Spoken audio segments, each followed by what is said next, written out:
Au fait, il y a un peu longtemps, nous assistons à la confiscation du pouvoir par la junte. Ça, c'est pas un secret pour quelqu'un maintenant là. À moins que ceux-là qui sont dans le beurre avec eux, c'est eux qui ferment les yeux dessus. Sinon, le pouvoir a été confisqué depuis longtemps. Ils essaient juste de matérialiser ça. Si vous avez constaté, dans le discours, on ne parle plus de transition, mais on parle plutôt de refondation.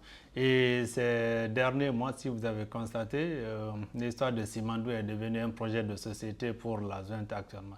Donc tout ce qu'on dit actuellement, c'est Simandou. Simandou, c'est devenu leur projet de société et veulent passer par ça pour se maintenir au pouvoir.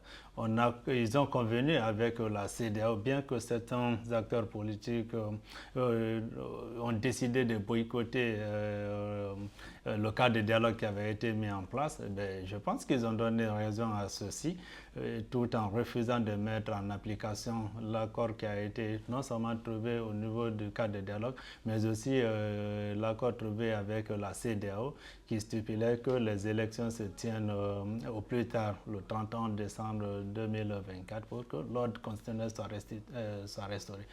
Très malheureusement, ils ne sont pas dans la dynamique, ils traînent les choses parce qu'il y a aujourd'hui la candidature de Doumbouya qui est chantée par-ci par-là par ses adeptes et même le secrétaire général de la présidence qui dit que c'est un rêve pour lui que Doumbouya se retrouve aujourd'hui candidat.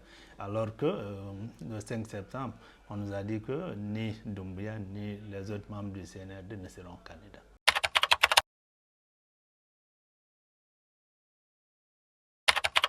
Vous savez, le 5 septembre, il y avait un CNRD, il y avait un Doumbouya.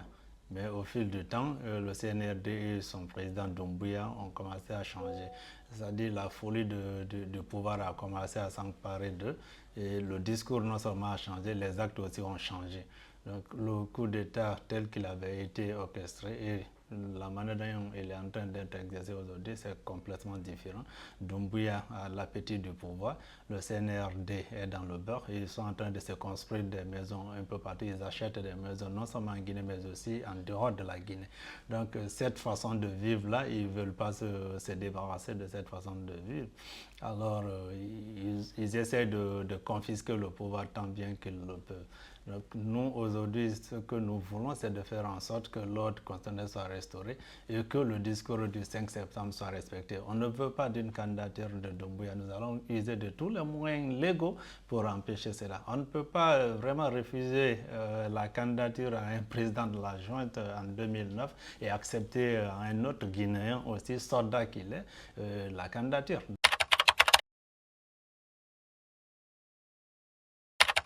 Que ce soit les manifestations qui sont interdites en Guinée, ce sont les manifestations contre le CNRD qui sont interdites parce que les mouvements de soutien, comme vous l'avez dit, naissent aujourd'hui et les gens ils font ce qu'ils veulent sur les routes, hein, sur les places publiques, ils font ce qu'ils veulent. Quand Doumbouya sort pour un sommet, à sa rentrée, l'argent est sorti par-ci par-là pour aller l'accueillir. Tous les chefs d'État qui travaillent et qui ont envie vraiment de sortir leur population dans la pauvreté, ils n'organisent plus ces trucs. Il y a Diomaye Faye qui est là au Sénégal, même les membres du gouvernement qui partaient l'accueillir à l'aéroport, il a mis fin à ça. Il faut que les gens s'occupent du boulot pour lequel ils sont nommés.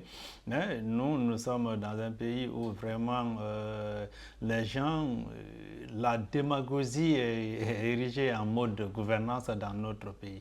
Donc nous allons user de tous les moyens légaux pour faire entendre notre voix.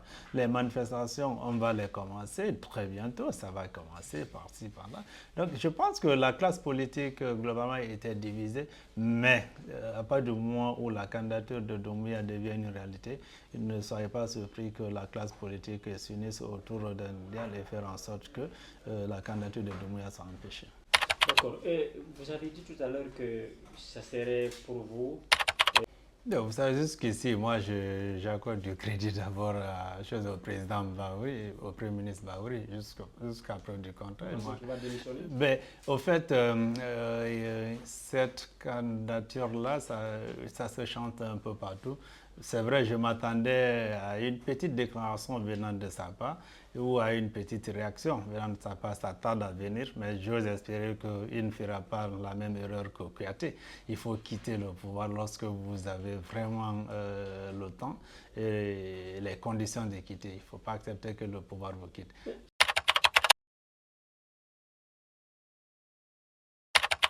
Et d'en démissionner et s'opposer à cela. Ça serait logique quant à la lutte qu'il a menée jusque-là. Donc la logique voudrait qu'il démissionne et qu'il se retrouve dans notre camp pour que nous luttons pour empêcher cette candidature. Bahouri, c'est quelqu'un de très éclairé. J'ai confiance en lui et jusqu'à preuve de contraire, j'ose espérer que lorsque ça va se dessiner, il va quitter le gouvernement et il viendra s'allier à la lutte commune.